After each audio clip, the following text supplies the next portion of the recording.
Ah, baby sleep. For new parents, it feels like the ultimate unsolvable puzzle, right? If you're feeling totally lost in a sea of conflicting advice, you're not alone.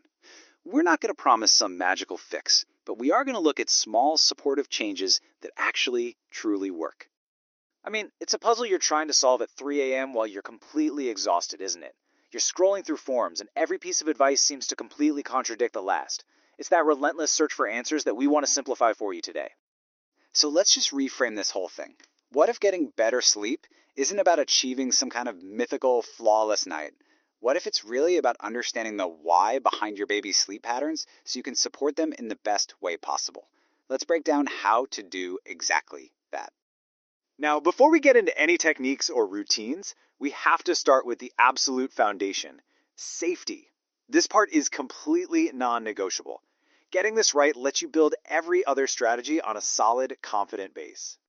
Thankfully, pediatric experts have made this incredibly simple to remember with the ABCs. A is for alone in their own safe sleep space. B is for putting them on their back for every single sleep, naps included. And C is for using a crib or a bassinet. It's a clear, simple rule that just removes all the guesswork. So let's get really specific about what a clear sleep space means. It needs a firm, flat mattress and nothing else. That's it. No pillows, no adorable stuffed animals, no bumpers, and definitely no loose blankets. When it comes to safety, a boring crib is the best crib. Okay, so with safety totally locked in, let's get into the why. Why on earth do babies wake up so frequently? Understanding the biology behind it can be a total game changer for your mindset. The biggest reason babies wake so often is that they simply do not sleep like us. Our adult sleep cycles are long and we get into those deep restorative stages. A baby cycle, on the other hand, is much, much shorter, and they spend way more time in a light, easily disturbed stage of sleep. That just makes them prone to waking up. Get this, a baby's sleep cycle often lasts just 30 to 60 minutes. Think about that. At the end of every single one of those cycles, there's a natural, brief awakening.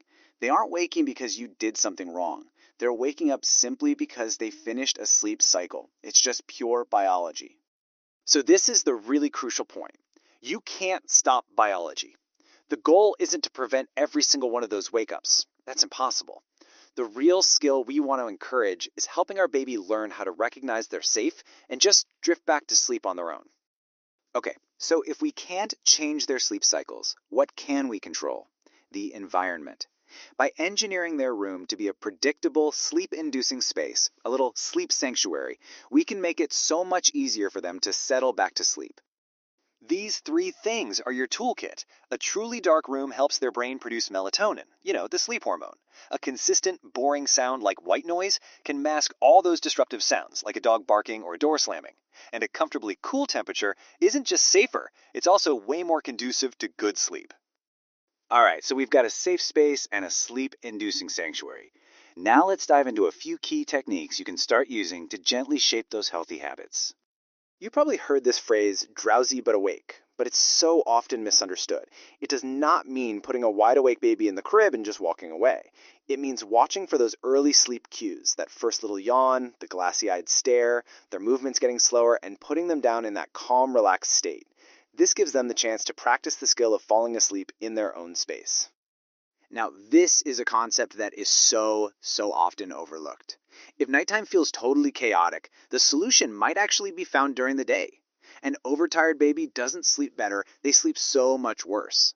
Paying attention to their awake windows and making sure they get decent naps can dramatically improve how things go at night. Remember, consistency is way more powerful than complexity. You do not need a 12-step, hour-long routine. A simple, predictable sequence of events is what signals to your baby's brain that sleep is coming next. That calm repetition is incredibly soothing for them. Okay, this next part is just as important as any technique we've talked about. So much of the stress around baby sleep comes from completely unrealistic expectations. Let's redefine what success actually looks like. When you hear sleeping through the night, what do you picture? 12 hours straight?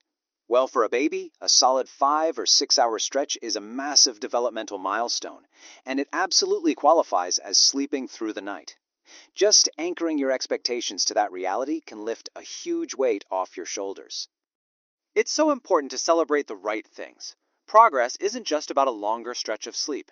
Is your baby settling a little faster after waking up?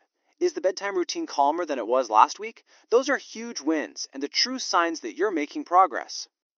You have to remember this. Sleep is not a straight line. Just when you think you've finally got it figured out, a regression or a developmental leap will pop up. This isn't a failure on your part. It is a completely normal, expected part of their growth. So, after all of this, the question isn't how can I fix everything immediately? The real question is this: what is one small, consistent change you feel like you can try tonight? Maybe it's adding some white noise. Maybe it's just focusing on that simple bedtime routine. Just pick one thing. And let's end right here. You are not failing, you are not behind, you are learning right alongside your baby. And that is exactly where you are supposed to be.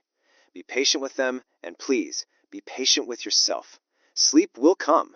All babies are unique, so for sleep or health questions, check with a pediatrician or qualified expert.